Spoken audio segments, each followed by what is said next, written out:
11 o'clock. Tea. Yes.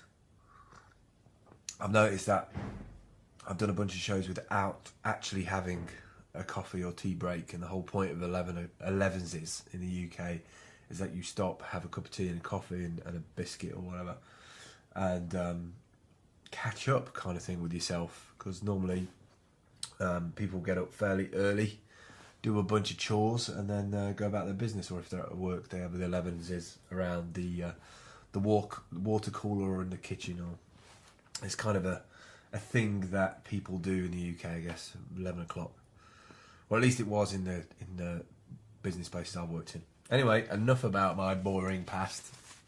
I want to catch up on yesterday and today. I don't think I did one yesterday. I was a bit busy yesterday, sorting out billing for the shelving, and I was supposed to do Barry's video edit. Didn't get that done. I'm going to try and get that done today.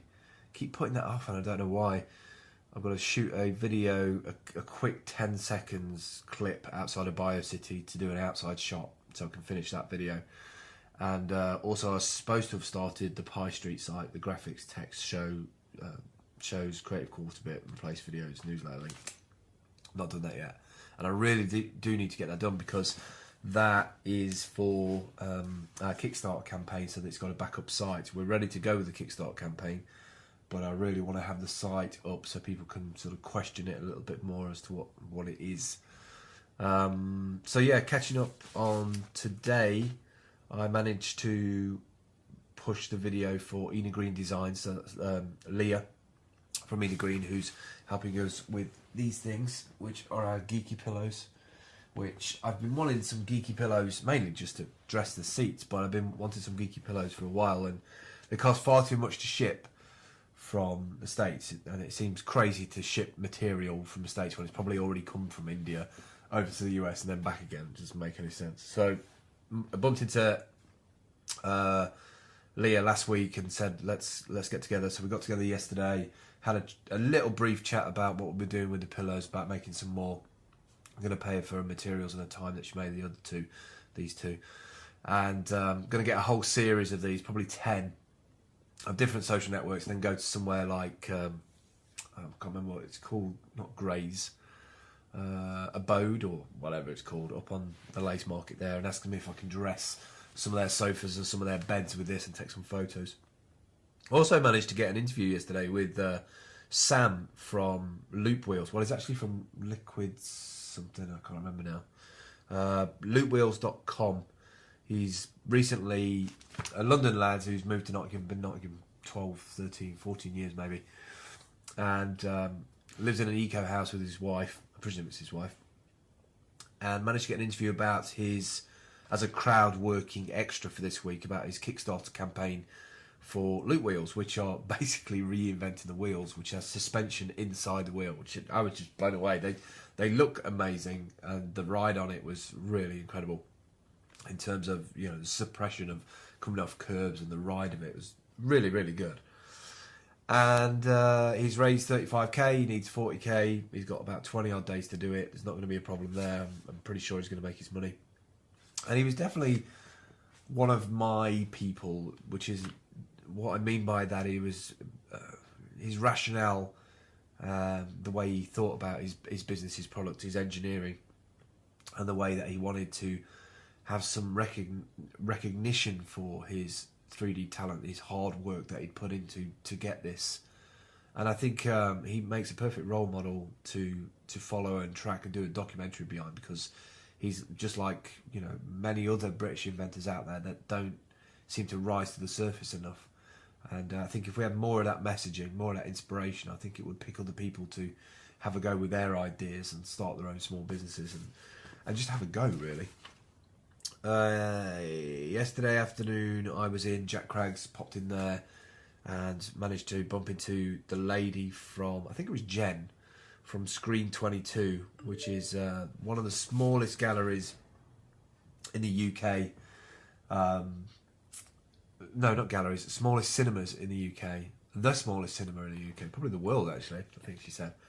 And also just been marked down as one of 108 attractions in the UK that you must visit, which is really awesome for it to get that kind of recognition. And we got talking, and we're thinking of doing regular TED events there. So maybe sort of TEDx salons or TEDx Lace Market Cinema.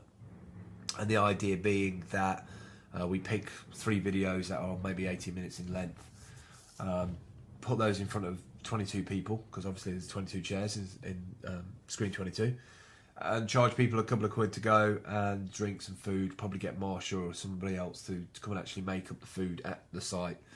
And yeah, I just think it'd be really good to get people to think about these inspirational videos and the video content that's out there on the web, and pull together a small handful of people without it being too cluttered and in a nice, cosy environment. So that's something that we're following up. Got an interview with her on Thursday, meeting.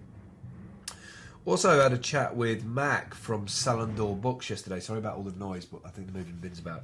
Also had a chat with Mac from Sallandor Books, who, if you remember, if you've been following the stuff that we've done over the last couple of months, did Mickey Angel's first book. And we had a really good chat, and I've been wanting to do my own ebook for the longest time, and sort of ran it over with Mac about how we should sort of pull it together. And I've got 2 or 3 books that I want to make. One of them I actually want to turn into an ebook, an interactive, fully interactive ebook that goes onto the iBook store, so you can sort of download it on your iPad. There's videos embedded, etc., etc. So quite excited about that. We're going to put a regular date in the calendar to meet, maybe every couple of weeks, and just have a catch up and see if we can build these books out. The jacket arrived. I really should put this on wide. Sorry about all the loud pops and bangs. I know my audio's all over the place. The jacket from Acclimatise came yesterday, which is this awesome, fully breathable, waterproof jacket. Tough comfort clothing from. It's got another label in it actually. I don't know if I should tell you that the label, but this is one of the prototypes that using his material.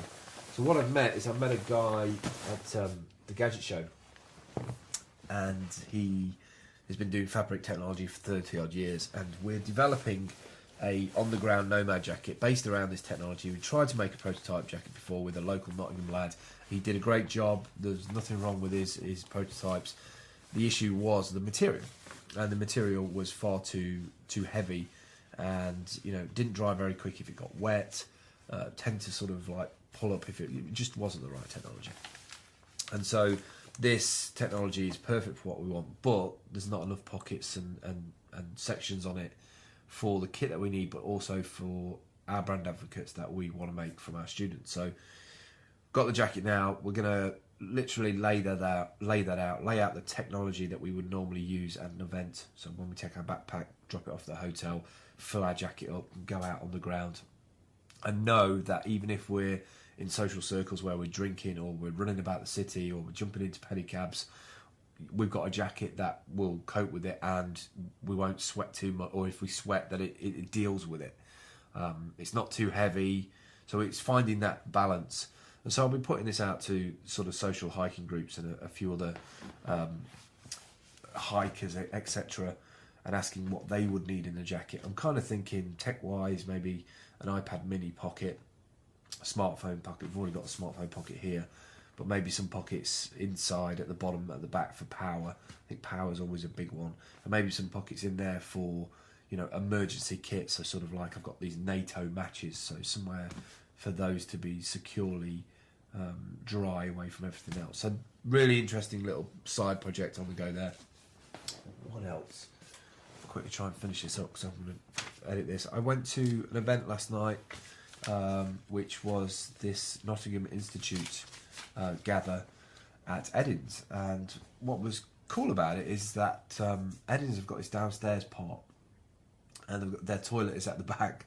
It's not about the toilet, by the way, but I went into the toilet last night, and first time I'd been downstairs, didn't even know it existed, and it just smelt of bread. I couldn't get my head around it. It was like the most awesome smelling toilet I think I've ever been in, and then found out that actually their bread cooker machine is just outside near the window open, another window in the toilet, just sort of going in. So it felt like being in some kind of French rustic village where they were making bread, and really enjoyed the night. Actually, I only had a pint or so.